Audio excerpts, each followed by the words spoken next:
Recording. Start streaming. Oh, should I record from my side? I can do that. You can if you want to. Yeah. Don't have to. I'll. This should capture both sides' audio.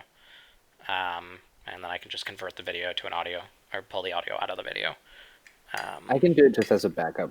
Sure. Because I do it for all the fucking podcasts. Perfect. More the better. Yeah, just give me 2 seconds. Sure. We're live, but nobody's joined yet. Hey, Will Jobst here. Just creating a GarageBand file. This is one of the many jobs of a game designer, is to also be an audio editor. Not false.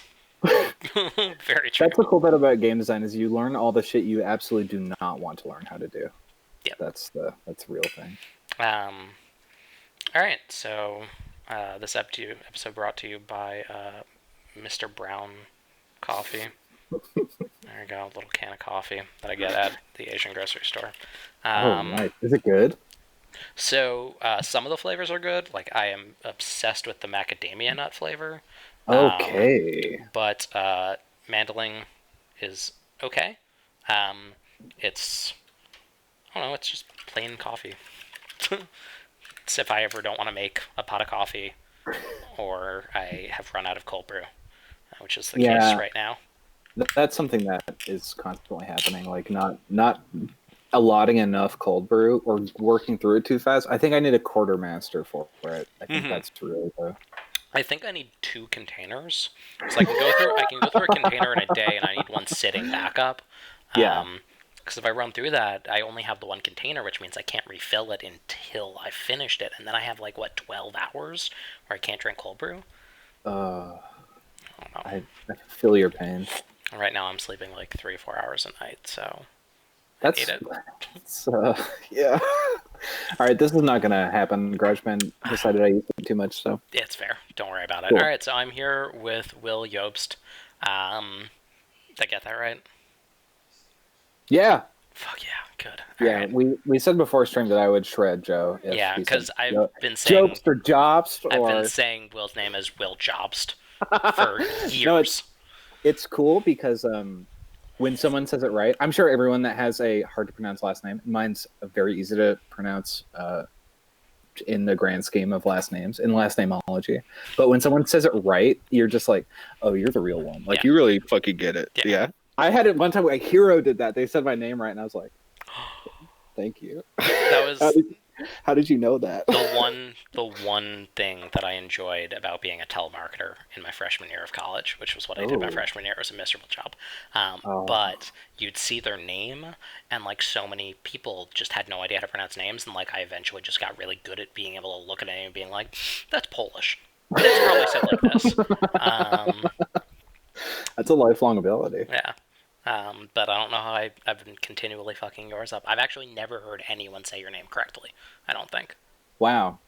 Nice to know people are saying my name. Mm-hmm. I'll take that part. You are a spoken about quantity. Oh, that's great. You're like... I don't know, you're like me and a lot of other people that I have on this in that, we're young, but we're also kind of the old men of the weird RPG scene. Because it's we're not 19-year-olds. Yeah, we're not. We really have to fight for the innovation rather than being like a Riley Riethel, just absolutely gifted with it and just able to speak the voice of God in gigs. Throw it out there. Yeah, exactly. We really muscle it, which is it's one thing. Got started early enough to remember the dark days when indie games were just a PBTA hack, and that was the best you could expect. Yes, I'm friends with enough Forge heads. They say something else that I appreciate it, and I have the lived experience. I'm a good listener, but I definitely. Well, we're in it now, I guess. Yeah, we're in it.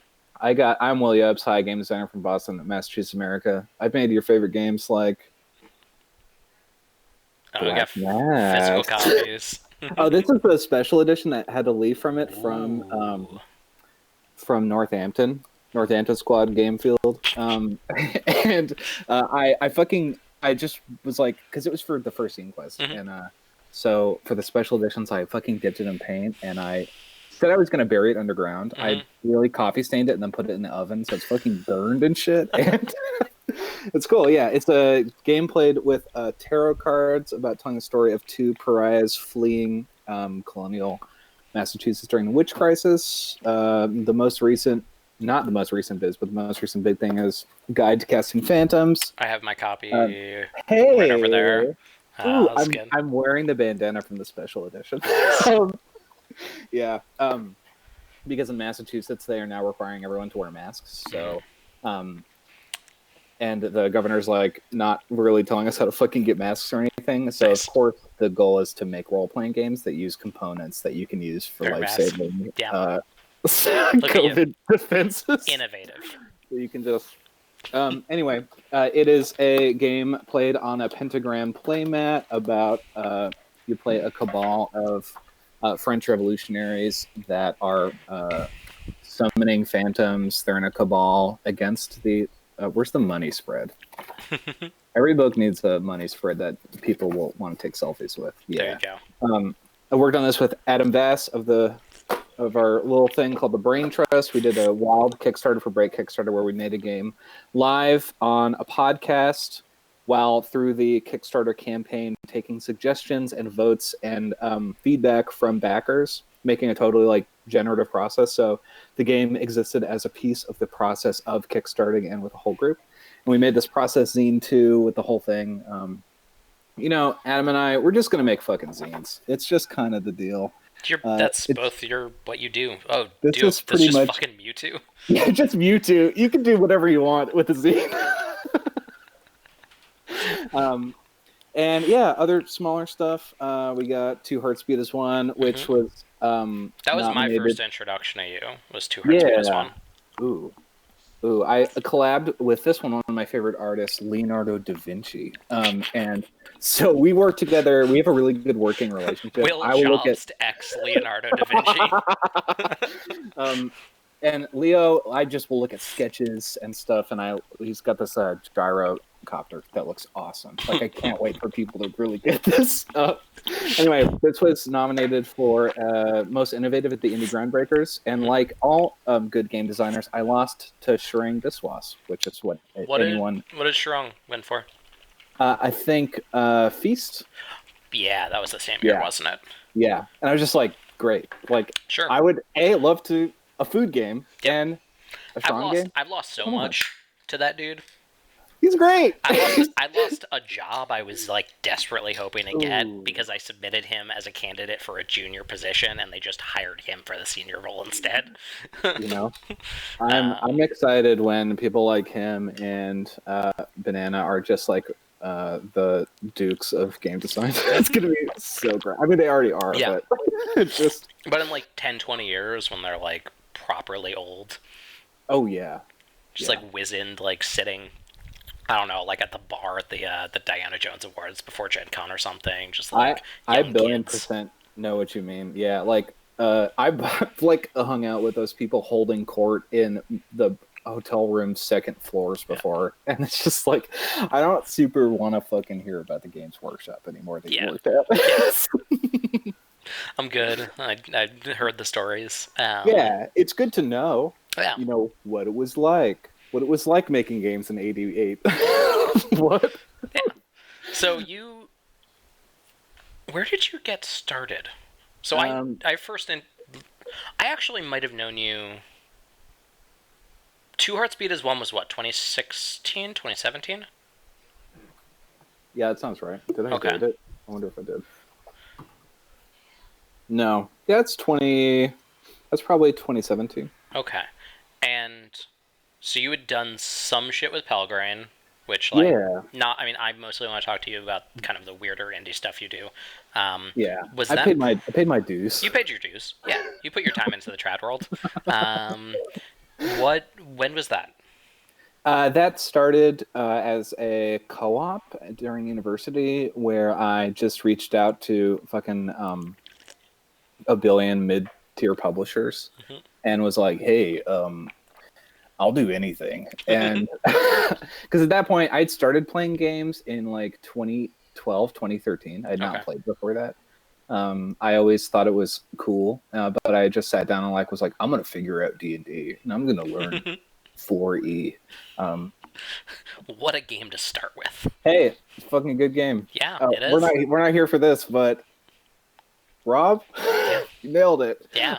So, uh, yeah, and Pelgrane was my first choice because I really dug the Ken and Robin Talk About Stuff podcast. Oh, Um, okay. So that's like fairly deep in. Like I don't know many people who I'd be like, you just started and you're already listening to that pod. Yeah, I wrote some like articles on like GMing theory, and I come from like a improvised background for just art in general, and Okay. so I really was frustrated with every piece of GMing advice that involved any bit of prep at all. So I just like worked on aligning games in my brain to work, and so Ken and Robin are great at that. And also, you saw that I just held up like two alt historical weird horror games. Which is So their shit. So exactly, yeah. yeah. So getting, and then I started doing shit with the Pelgrane and going to Gen Cons and tabling, and Yeah, I'm trying to think if I met you when you were tabling. I think very likely, Yeah. yeah. And Imagine this: it is Gen Con 2016, and I'm sitting next to Shell Con, illustrator extraordinaire, mhm. game designer in their own right, and we're both just strung out after not sleeping for 3 days, and we're selling you a copy of Trail of Cthulhu. We're just like, That's like very possibly a thing that yeah, actually happened to me. yeah. Um, So I got nice and deep with just all the Pelgrane allowed me the privilege of getting a ton of connections, yeah. and so it was really cool to meet a ton of real heads, a ton of old heads, which was rad. It's And hard. It's hard to meet old heads in this yeah, business. Like you gotta have like an intro, or you gotta just fucking hit the ground hard until one of them gives you like an opportunity to chill. yeah, Um, exactly. And at Gen Con, it's easier if you know one person. They'll mhm. just be like, "Hey, this is." So like Simon Rogers was that for me. That we would just go and deeply hang at Gen Cons, and I don't know. Cons are miserable, but Oh, they. I love cons. I love cons so much. I'm an extrovert, so it's okay. But Yeah, cons make me feel like I'm back home in New York. oh, nice. Just like the chaos and nightmare of 1,000 people who haven't slept and are really grumpy and have somewhere to be and you're in their way. It Yeah. feels like home. The best Gen Con shit is as good as it gets at Gen Con is the best. Mm. Is that a thing? Yeah. And it can also just be the low worst. Like often I would be getting or like 10 coffees from B Coffee across the street. You know what I'm talking about? Yep. And waiting in line, getting all the orders, Yeah. translating these fucking British orders into what American Yeah, baristas just know. like, what are you talking about? What is a flat white? And I'm like, I don't know. So I'd just be carrying these two things of coffees across the street through the con floor, Mm-hmm. just like feeling like every pianist that pulls their pinkies a little bit too hard. I'm Yep. like, am I ever gonna write again? Yep. That's what's gonna happen. But yeah, so I really hit it hard and got to figure out like what the scene looked like at a bunch of different levels, and to have enough people tell me to not do it as a day job. That was the biggest gift. That Yeah. like it's just like you No. really shouldn't. No. And the people that do and can do it, they something that was often on the Ken and Robin Talk About Stuff podcast is that they broke the door on the way in, so they Mm-hmm. hold that position because they invented it. Basically, I mean, there is a generation that's like, I want to say just pre-Forge, probably like the people right before that generation, right? Like Yeah, early mid '90s. Who if you survive the D20 Yeah, boom, if you yeah, survive the D20 boom and bust, you were just set. yeah, And you might not be like a millionaire, but I look at like guys like Ken and Robin or like Dennis Detwiller and the Art yep, Dream team, and it's just like they've done enough that they're always going to have something to do. yeah, yeah, and yeah. So that's like what I don't in that was a chapter. and then I started making You went my own. fucking hard into weird ass games. Yeah, I just found people making the games that I wanted to see, and the super experimental stuff, and it's When just when did you know that was what you wanted to do? Was it like because of your exposure to the trad world and the way that you had it that it pushed you that way? Or did you want that from like the very beginning and just didn't think it was like a thing that was possible? that's a really good question. I think it comes from uh, diving into the deep end so hard to everything, where the equivalency of like a war game that takes 3 days to play, where you're all in some bay in France, Sure. navigating two boats, doing a 360, is the same energy to me as like a game you play in a bathtub in 15 minutes. Like those Interesting. those feel like the same thing I don't know that because I've ever heard anyone say that they perceive those equivalently. yeah, like I want to play both of those equally as bad. Sure, And okay, so that's different, right? Like, yeah, I do too, but I'm not gonna say like, I don't know what's like Stew Pot, Takuma Okada's yeah, like game about being a dungeon tavern owner, and like Campaign for North Africa, like notoriously probably the right. longest I was game. just thinking of Campaign from North Africa. Yeah, They're both art. I see them as both weighty artistic gestures. sure. Yeah, Do you, and so do you think the do you perceive all games like that? uh And it's fine to shit I talk, but it's I also fine not try to. I try and come at everything as a as that. Like Okay. obviously the difference between like a AAA fantasy flight game and like um a thing someone sent me a PDF zine draft copy of is different, but I don't know. That's a good question. That might be something I have to think about. Like, but I just saw those things. Those small, tiny, very succinct gestures that looked like Fluxus plays or like Yoko Ono games or Sure. like that's I knew about those before I knew about What became the itch scene? yeah, exactly. Yeah. Yeah. Like gray games or like what's the word? Lyric games. Hmm. Yes. I always called them in my head gray games because they were just like in an amorphous space of like I get it. anyway. Yeah. And they are really fun to make and I liked making them and now I'm often just making games for exactly one person or just myself Hmm. or uh, when I knew it was an option to do. It's like I think the thing is like finding out that it's okay to make a tiny thing and it just be that can be it. Sure. Like making your own artistic gesture Yeah. is worth it in the process of making it. And it can be gigantic or it can be tiny. They're both good. Do you Yeah. do you think of yourself as like an essentially process oriented creator, or is it really like just kind of working something out of yourself to get to the end point? It depends. If you're just about to get into my like how I taxonomize my own stuff, but like if it's an opus work, Okay. I like a want symphonic I work, am I am here for taxonomy yeah. always. So let's If do this. if it's like that, if it's a big game, like a novella length game, Mm. like a Black Mass or something, um, I will by process oriented. I'm taking that to mean like I'm using my tools on it, Hmm. like my development cycle and my playtesting and group culture and my my brain shit. If Sure. I'm really getting my brain shit on it, that will be like that. It will be a really concerted, formalist design effort. Cool. That's the It's words. a good way to put Um, it. Yeah. and if it's something, typically, if it's something smaller, it will be something just executed, and that's it. Um, and both those are successful in different ways, or the same way, honestly. Um, yeah. So, like for example, the thing that came out 2 weeks ago, this Discord has ghosts in it, Hmm. was just me and Adam Vass jamming games every other week on the Brain Trust podcast. We just take a theme and then make games after that theme, and that was how to play games online.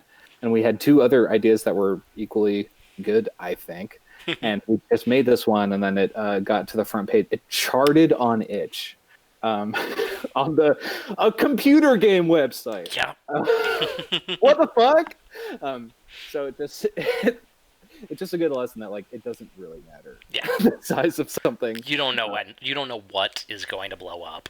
Yeah, and I think in that respect, I'm in like a design cohort on Twitter that doesn't often say that things aren't games. Like Sure. I mean, I exactly. I have run up against that. Yeah. Yeah, exactly. But just it's more often I'm not over here on RPG.net, for No. example. I don't know anyone I I have been. like. Yeah, like I used to be long. If I want to find like a Yeah. review of like a serious hardcore trad game from the 1990s, that's where I'm gonna go. Yeah.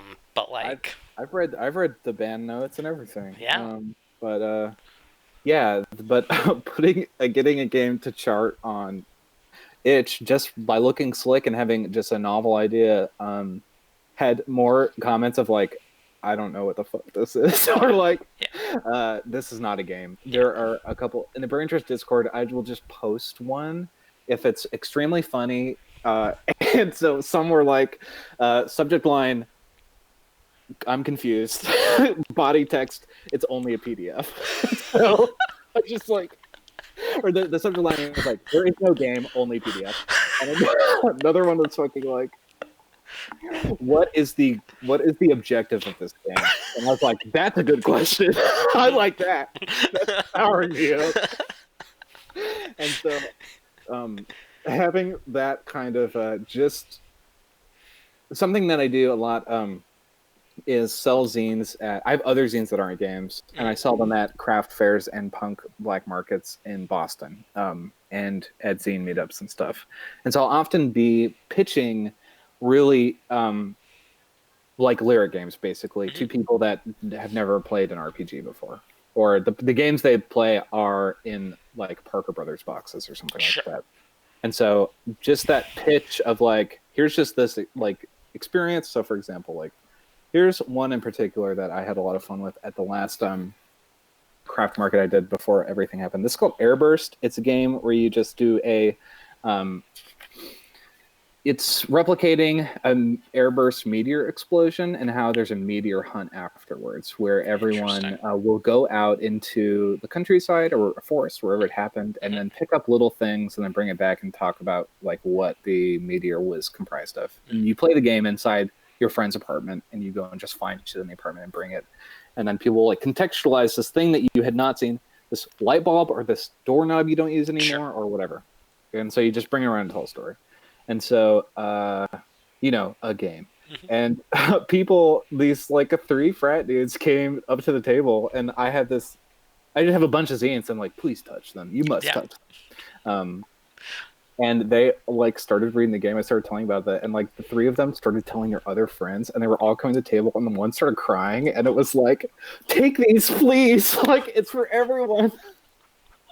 This is it. So.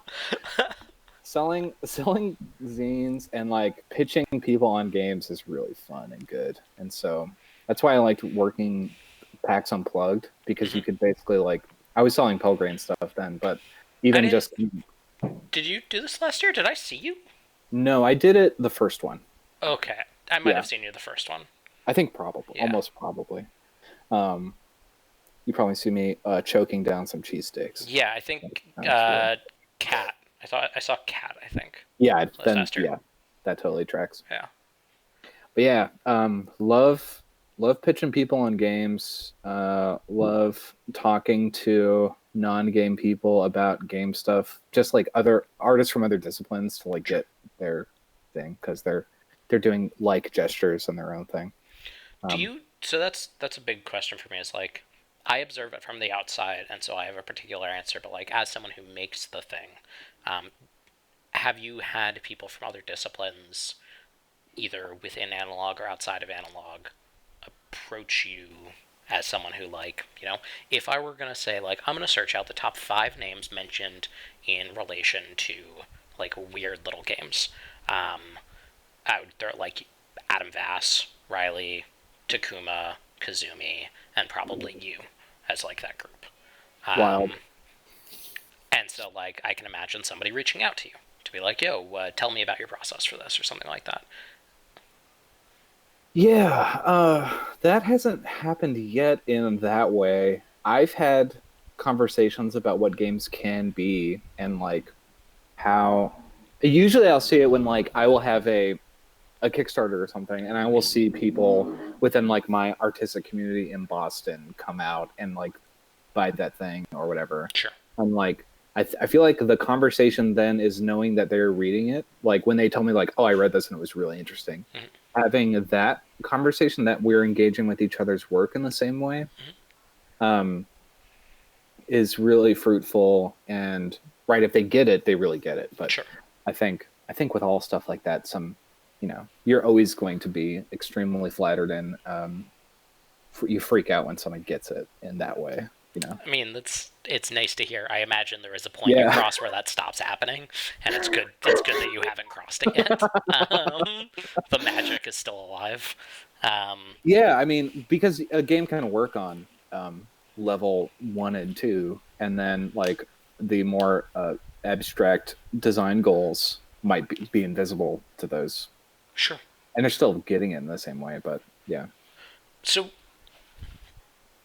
you mentioned interpreting pretty much all games, at least initially, given the benefit of the doubt, as equally, perhaps not placed, but equally valid works of art. Yeah. What do you like engage with for fun? So right now I'm playing Gamma World 1E. Yeah. Love 1E Gamma World. That game slaps fucking ass. That game is so fucking good. So, yeah, Gamma World whips complete ass. It is like so that kind of thing, engaging with prehistoric games for like not joke value, but just to like sure. There's the galaxy brain thing of like unenlightened brain. Brain 1 is play the game the way the rules say. Number 2 is play the game's intention of the rules. Number 3 is play your player's intention of the rules. And the final one, brain exploding, is play the game by the rules. Yeah. Like just fully circles back yeah. So I'm doing Game World like that, where deeply literalist playing up the game, fully engaging on the game's own terms for everything. And that will mean you've read it. It is impossible to keep the like 4 things about Game World in your mind at the same time. Yeah. And so during the quarantine, I have been running a West Marches Gamma World game, where we just have like a bunch of people from the Brain Trust fam, and we play it, and it is such like incredible fun. So that's one thing I'm doing now. I mean, at the same time, I'm those little fucking diagrams in Gamma World for how to interpret artifacts. Yep. That's going to be a whole thing now. Hey, why hasn't anybody touched that? Joe, tell everybody. I'm going to fuck with that. It's good that like only like 3 or 4 people are watching this right now. Great. Read Gamma World 1E. Get your hands on it. It is like extremely poetic, and I think they have it on drive-thru. Yeah, they do. Yeah. And they the map of Gamma World too is fucking great. And like read the bestiary, like the bestiary. I pronounce that wrong every time. I say bestiary. Yeah. You know what? BE can be B. That's fine. It's bestiary. Yeah, and you know how to pronounce all the names. Like you didn't go to telemarketer school for nothing. Right? Just to pull a paycheck and learn how to do names right. Every monster in there is something that, like, in an alternate universe, we could know what, like... Let me just try and think of any fucking Gamma World monster name. A simp or something. It's like something like that. The simp. It would mean something else. And we would call simps now, like, Draugrs or something. Or, like... Anyway.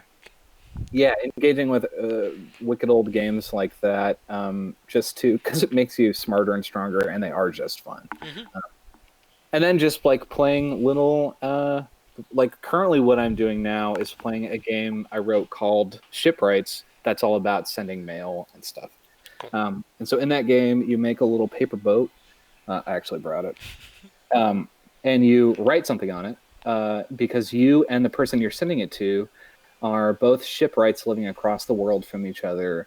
And the only way you can communicate is through the ships that you fix. And so you will unfold the thing. This is made of like nice paper, so I might rip the shit out of it trying to do this right now. You unfold it. I have some unfolded ones right here. Ones I've actually been playing. So these are the papers that just go back and forth eternally until you have a like totally desiccated ship. Like it's like the ship of Theseus, but with like cool poems and shit. Like, Nice. And so, just really, like I said, with the war games equals itch games. It's like I try and take in as much as possible from as many disparate sources. So same and awesome, Yeah, and I wish more people did. Like feels good. it feels awesome to be widely read, right, and Yeah, widely played. Do you something I've struggled with? I think in the past period, like quarter, right, quarantine. well, that's financial Q. Yeah, Q1 2020. I've been hitting a wall where I'm less interested in a lot of the stuff that I've already seen, and I feel like I'm becoming like a crotchety old man, where I'm like, that thing you experience, right? The artifact chart in Gamut World, and being like, why does nobody fuck with that? Well, I feel like there's a point when you'd be like, oh, okay, so like somebody fucked with that, and it's this, and then somebody fucked with that and this, and it's just you had too dense a web in your head to feel the joy and like reclaiming that joy. And I've been thinking about how I'm now watching people disappear out of the scene. Yeah. And it's the first time I'm like seeing the cycle culminate. And like from what I'd heard from old heads I know is like that happens, right? Like every 5 years there's some turnover. Yeah. There are the people who just kind of burn out. We have about the same length of time in the business as each other. Like, have you struggled with that? Like having to reclaim the joy, having to like re-find what's interesting to you? Yeah, I think that's something that across disciplines, like maintaining a creative ebb and flow and a regenerative artistic process, whether it's in consumption or creation or anywhere in between. And so I thankfully got to figure that out while in college, just like always over just workahol. You know what I'm talking about?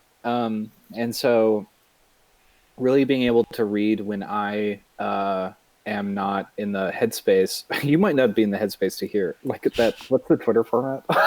Yeah. Like, I'm not actually current in the right headspace to hear this information, so I actually cannot read your ashcan. So, it's a great game title. I mean, it's all there. Yeah.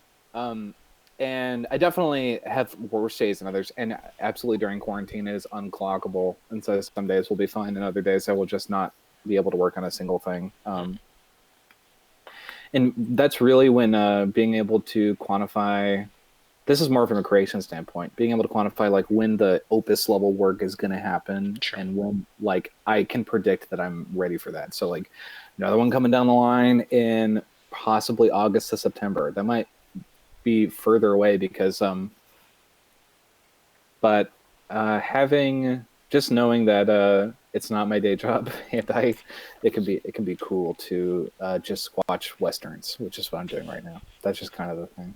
Yeehaw Pilgrim, Nice. dude. But as far as like the consumption aspect, I will get burned out on games all the time, and I'm just glad that I have a bunch of other art forms that I do and like and love. I like and I love them and I respect them. So we've got games, we've got other zines. What else do you engage with as a creator? Music is the big one. So yeah, and especially jazz. There's also just books and movies, and I'm like trying to run now. That's that's something. Just doing a run. Like from something? No, just like just getting out there. It's hard to get why someone would want to do this. I Yeah. you just hit the sidewalk. You have to wear a bandana, and you listen to heavy electronic music, and then you just go. It's wild. I don't know how to react to that. This is crazy. No. But yeah, I it's just knowing it's really hard, but just clocking, when you can do it, and knowing when you can, and when to switch, and when one week you just have to cancel all your games. I did that last week. Yeah. I just couldn't play a single thing, or you know, yeah. What if you find? I know this is an interview, but what have you found No, out? please. It's back and forth. Yeah, that has helped you with especially with the thing that you said that's resonating with me is that like creating a too dense of web of work. Yeah. Uh, Not work, but yeah. How have you found what helps untangle that stuff and make room for new things to get fucking psyched on? I get psyched on stuff really easily, so maybe that's I mean, there's part of that, right? yeah, Like sometimes I do just get really psyched on shit really easily, yeah, and that helps. Depression can fuck with that. right, yeah, But yeah, when I switch verticals, like within games, I'll switch verticals. mm, I will completely ignore lyric games for like 3-4 months. I just like won't. Whatever I see on Twitter is what I know. yeah, And I'll just be focused on like mid-tier trad publishing, and I'll mm-hmm. keep up with all of that, and I'll read everything I possibly can, and I'll just like get burnt out on that, and then I'll be like, okay, where can I go? Okay, I'm gonna switch over to like early 2010s OSR and Yeah, figure out like what the hell was going on then. Do that for 3 or 4 months, and I just switch verticals, and I stay very cloistered within the one that I've chosen to be in, um, which makes switching feel new. Right, like yeah, I have enough distance when I finally cycle back to something that I can view it with new eyes. It's like kind of the leaving a piece of writing in a drawer for a yeah. while process. I really like that. It sounds like That's that provides like forward propulsion and just like being able to get that feeling of the transitioning into the new space, and yeah. like that itself is propulsive artistically. It's why I both recognize and actually find utility in the dividing lines that have been drawn between segments of the industry. I don't engage with them, right? Like Yeah, I don't let something being not my lane stop me from choosing to make it my lane for a period of time.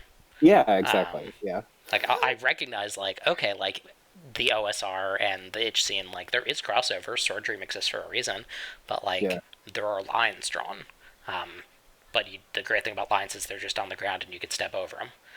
yeah, So I also just engage with like I cycle through media as well. yeah, So for there will be sure. periods of time where like I don't. I used to watch like a lot of TV, and I just don't anymore. Um, and I'll just like I pick a medium or two to drop. I just won't. I won't choose to listen to music for like 18 months. Holy shit. And it's just I don't have time for that. I have Yeah, another medium that I'm engaging with, yeah, and I cycle back through. And like I think there's a point at which probably this process is going to fail me. But so long as like enough art is being created in the different areas, I'll probably always have something new to cycle to. yeah. I think that recognizing that and being able to skillfully do it sounds like a great strategy. That's all I got. Yeah, no, same. It's Yeah, like, I just had to sit down when I was like 17 and be like, hey, here's all the things that make me feel like me. So I have to make sure that I do them every week, for example. sure. And then just like, I really hated whenever someone would say, like, you got 4 things. Pick 3 to do okay. Pick 2 to do well. Yeah. Those people, that's like some Gary V shithead The energy. classic triangle. Fucking hate that so much. What a myth. That's a fucking new religious movement if I've ever heard one. But yeah, just being able to like deconstruct productivity for myself felt really good. Yeah, I mean, I think a big thing about getting, part of it's getting older, and part of it's just like getting more entrenched in a scene, is like when you're new, it's also exciting that you don't need systems to help keep you moving forward. I remember like when I first got involved, it was like all I wanted to do was engage with the material. Yeah. Like, everything else felt like a waste of time. And it was an addiction. I went from like not playing games for like a 10-year period to like, oh, this is all I'm gonna do now. And you spend enough time with a thing and you just lose that natural propulsion, and like have to just learn to build systems to almost artificially generate it. Even like in my own play culture, we went from like playing sporadic 4E and 3.5 games to there was one point where like we moved from that to just playing a ton of story games just because I was like, oh, I just found out about everyone is named John. Or I mean, I love that game. A lot of problems with that game, but yeah. Yeah, tons of problems. I wasn't able to recognize that. Yeah. It is not very good for brain speaking. Yeah. And getting exposed to new games through things like the One Shot podcast was actually really good. Okay. Early days. And one thing I really like, I started to like latch onto IP in a way I do not do anymore. This was made abundantly clear when I was trying to explain something from Unknown Armies to someone the other day, where I was like, oh yeah, and Unknown Armies is like, I just had that moment that I've seen so many people do that was like, oh yeah, like this is really my shit. And I haven't had that feeling. That's something that I just know that I won't really access that feeling anymore. Yeah. I won't have like well, first of all, the games stores in Boston stopped carrying like used games, so I wasn't going to really be able to collect easily. That sucks. Yeah, the way that Boston sucks, but sure. We all know this. But... I mean, there's an Onion article from years ago, decade plus. Yeah. The nation thinks it's adorable that Boston dresses up and plays Real City every day. It's still fucking funny every time I hear it. But yeah, they would just buy stuff in lots. So that was a cool way. They would just like someone to be like, I always imagine it was like an occult library's estate sale when someone died. And so they'd be like, we've got all your werewolf books now. And so I would just go to Pandemonium in Boston and just like sit down on the ground in front of the used book area, which was tiny, and just like literally go through everything. And then reading the credits for everything and just getting to know like that level of the game landscape from like, you know, what's at a store, who are the people working on these things. I really much attacked it like some surgical precision for like, how can I recognize everyone that worked on this and find stuff that they worked on and then build like my interior web. That's not the way to do it, but that's just how I wanted to. And so, yeah, I got to find a first edition Unknown Armies 1E with Greg Stolze like dead on the table and everything, and you know, that whole deal. Classic game, classic dude. Love that guy. Absolutely. Yeah, supposed to be interviewing Stolze at some point in the near future. Nice. He's gonna be hammered on gin and tonics. Just get him dead on the table again. Yeah, that's the goal. That's being the avatar of Stolze. Yes. That is you're recapitulating the dramatic story. Anyway, right. I forget how we got here, but anyway, that's that was one way that I engaged with games, especially like uncovering the 90s of games. Was like, what was it like publishing here? What was the print quality? Like, what did layout look like then? And I don't know. Not great. Being a good layout artist means, I mean, just like good book design, I love so much. Like, you know, looks good. Love to get good books and make books good. So actually, this is another thing, right? Like, do you maintain like a large physical collection, or are you someone who's moving kind of into the PDF domain more fully? I like physical books too much. So Samesies. I, yeah, I'm like potentially planning a big move soon. So I'm right now figuring out what I'm going to do with like some of these pure GURP books. GURP, Where are you moving? GURP. I'm figuring it out. And what's shipping like for anything that you don't want to keep? Ooh, I will. You'll definitely be the first person I will Please. send a picture to. I just every time I see somebody being like, I'm offloading some, I'm like, I don't have that one yet. Cool. Yeah. If you want, I think I have a cool copy of Postmodern Magics. If you don't have that, I don't think. okay, it's the one that has like I think the Pornomancer in it. Oh Yeah, yeah.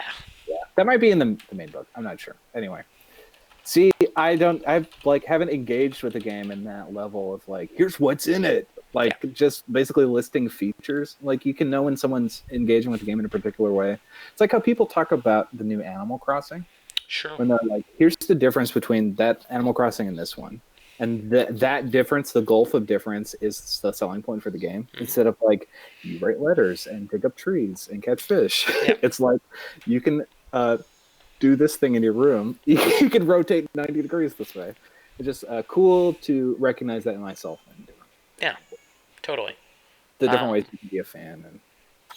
And how fandom can, your engagement with fandom can change, right? Like, Mm-hmm. I look at my shelf a lot, right? Like, the game that brought me back in was Numenera. So this was like 2013, 2014. And I have every single 1E Numenera book published. Nice. Probably. That's the game that unlocked a bunch of stuff for me too. Yeah, it was the one where I was like, yeah. "Oh, dope! Like I see where they're going. I see what can be done." And then once I like got in, I was like, "Oh, there's actually a way wider world doing other shit too." Yeah. I think that's like the first and last time I'll play a game all day, like was with Numenera, which is really, really cool. And it was like came at a cool point in my life where like our play group was just down to try a ton of different stuff. Mm-hmm. So we ended up like just switching games every 3 sessions until like I felt like we were playing enough different types of games that it's something that we still do now, which is really great. Yeah, I mean, so we've kind of danced around this and mentioned it in different ways, but like I feel like there's often this competing pressure between depth and breadth of knowledge. And I think this is just a thing that's pervasive in life. Yeah. Right? Like hyper specialization versus the romance ideal of learning. In games, I feel like depth won out. And I feel like that's been to the detriment of the media. Yeah, I think about this in a larger context. Something I heard Ken Haidt say one time. Not to talk about Ken all the time, but I might. It's fine. Talking about the two modes of learning about history, which is you have people that are extremely interested in one portion of history and will obsessively research it. Like the Civil War, wars are good examples of this. Or people that bop around to different events and are like, oh, here's me this week. Joan of Arc, Mauritanian Railroad, fucking Tombstone, just several different things that aren't related. Sure. And the goal of both of those is to come closer to the middle and have a working understanding of all of history. Yes. That's your goal as a human being, as far as I'm concerned. I don't know. That's no, you know what? That's a fine proclamation. I'm here with you. You know what? Someone might disagree. You should have a working history of what happened every 100 years. Basically. Try that. Yeah. And the same was true for games. That's like how I learned to love games. Same. So yeah, knowing finding the connective tissue. It's easy with games early because it's about publishing houses, and then switch to the designers, and then it switches to like a systems-based history of games. Sure. Like that's what you should be looking for. I mean, I almost feel like I've moved on to a scene-based history of games. Exactly. Yeah, that's what like itch is a good example of a Yeah. system that allows this stuff. And the system hasn't created the stuff, it's people coming to it, but it's like the Silk Road, for example, or like Yeah. the Aegean Sea, like how that just exists as a thing. And yeah, I guess I agree. to that extent, right? Like cross-pollination ends up becoming almost a platonic good, right? Like there's not, given that framework, I don't understand how one could arrive at the determination that cross-pollination is ever bad. I guess then that leads to the question, like, how do you overcome the lines that are drawn to increase cross-pollination? How do you make everything be that Silk Road system? Yeah, I mean, I have been personally evangelizing Gamma World 1E, like just on a very personal hard sell level, and just the joy of hearing someone be like, "Oh, I hate how much I love this." Like it's just like, I won, I got it. Yeah. That's me. That's me and Jim Jacket. Like, Chris, I don't know if you know Chris Wolf. He did Offworlders, but he's like he evangelizes Traveler 1E to like everyone he speaks to. It's so good. It's so good, right? It's zines. It's zines. Life Path. Oh, it's so good. Yeah. Love Traveler. One time spent like this is another like Galaxy Brain level 4. Do the game rules as they are written, and you will have I call that like an exquisite experience.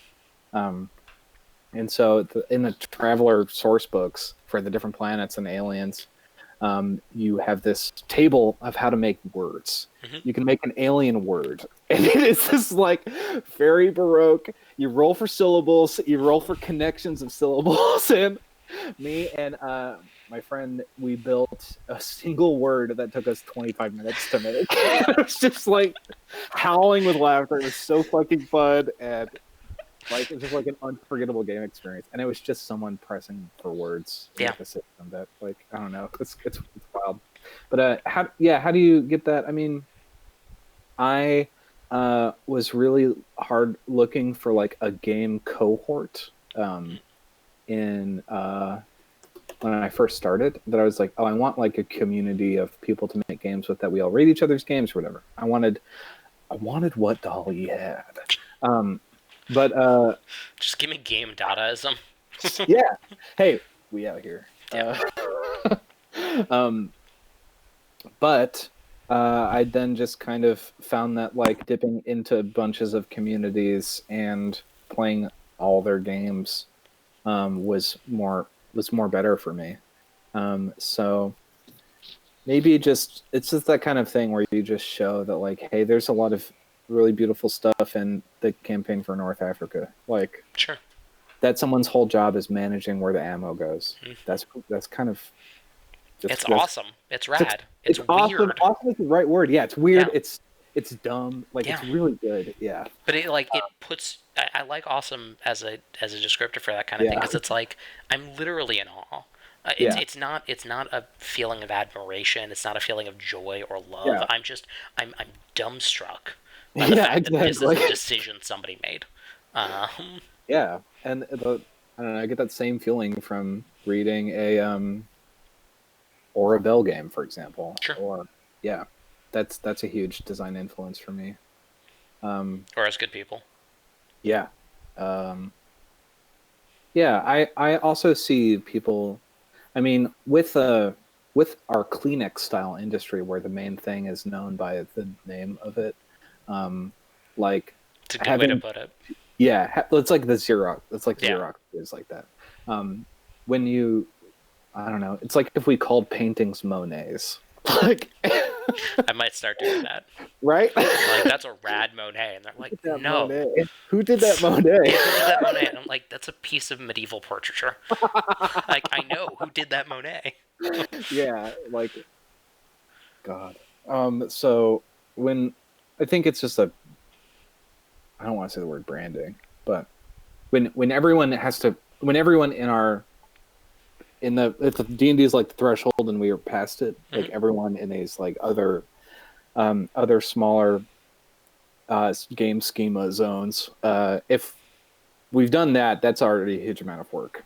So if we can also go in between, if we can be the day walkers, that's cool too. And That's the goal. Be Blade. yeah, I think it's just evangelizing stuff. Yeah, just trying to have a like diverse play culture. But also, if you just don't fuck with shit, that's fine. I think that's also cool. Yeah, I mean, I'm not out here saying Yeah, that no, no, every no, no. Tom, Dick, and Jane needs to like hook up with Varg and play My Frog and No, we like. definitely don't. No, we don't. No, we do not. We're good. Actually, fuck Varg. Varg forever. Um, like, I don't need to play a game made by a murdering white nationalist. Yeah, I'm no, good. actually don't. Yeah. But it's a good thing to reiterate.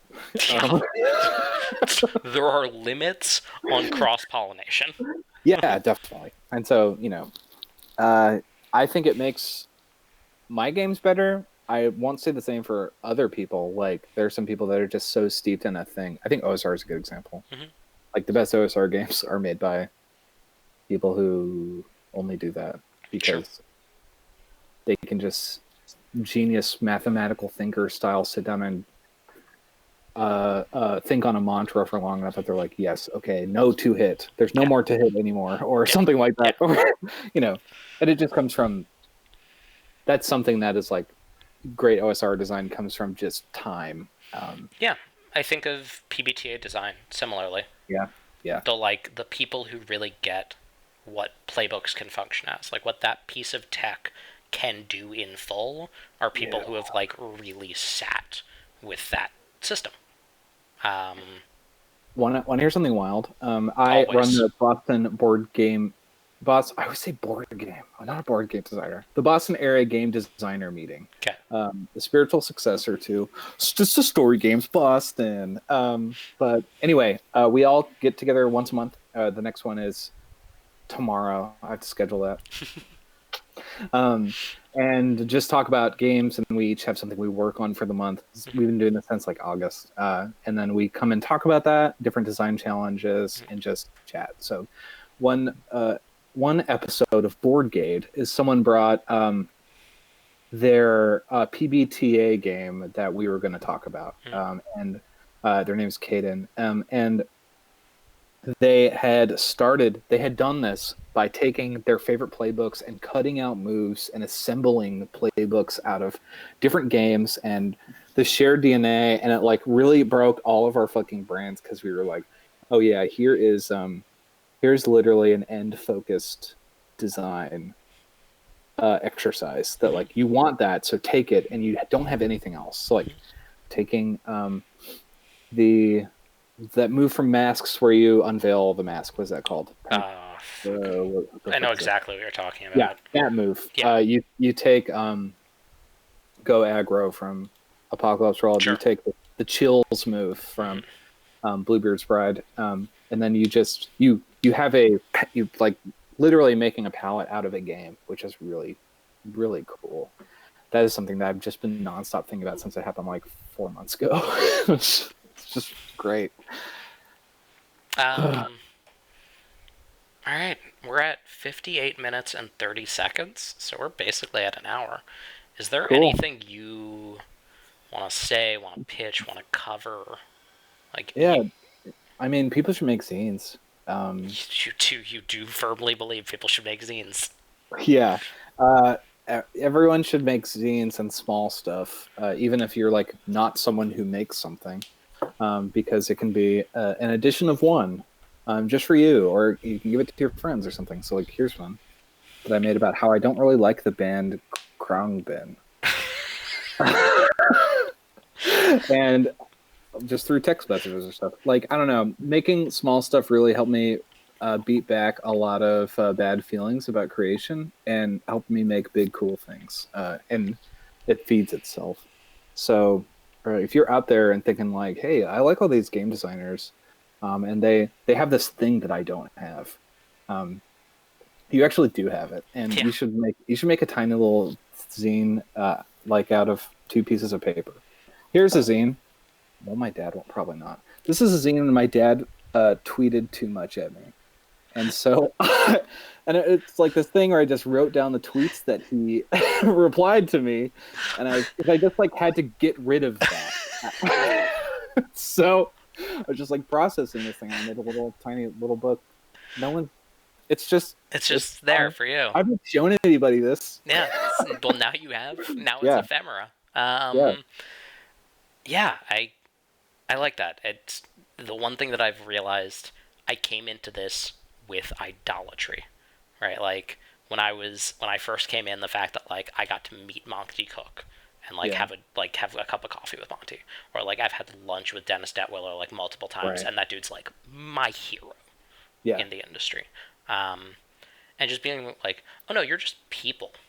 Yeah, you don't have anything special. In fact, most of you probably have like some really severe deficiencies in really important ways. Like I've been to those late night Gen Con. Yeah. Like anybody, like I could take anybody off the street, and within like I don't know a few months and like a little bit of interest, you could have a game designer. Just do the thing.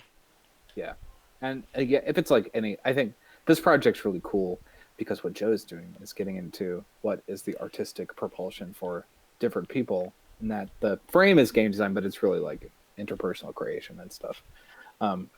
So go do it. Just go do it right now. What the fuck are you doing? Go do your shit. Look at me. Go fucking do it. Yeah. If this gets transcribed, look at these words I'm saying right now. Yeah. Go fucking do it. If you are in the future and you're reading this book, put it down and start making something. If you're watching this video, just stop. Cut it off. The book will be there. Someone did that for this book. Isn't that cool? So like the book exists because someone did that. That's Joe. Yeah. Good job, Joe. Thanks, Will. All right. Well, with that, I'm gonna say peace out. Looking forward as always to hearing you on your pod with Adam, seeing you whenever cons open again. Yeah, we'll go to that breakout. Yeah, we'll be up that breakout. That's what, October? November? When did they delay that to? I think it's, I don't know. I'm worried about the second wave for flu season. I don't think it's happening. I think it'll be like next February. Yeah. Anyway, you can find me online at will.com. You have will.com? Yeah, check it out. How the fuck did you land will.com? Check it. How much do you pay for that? It was a lot. Someone's using it for me, so I use it as a landing page. Click for this information for legal will or testament, and click for this information about a living will. It just redirects to Wikipedia pages. It's kind of a beautiful public service when you think about it. I was giving my personal contact information as will.com for about 2 years before I ever went to the website, and it's even better now. So you can actually find Will on Twitter at WILL_JOBST.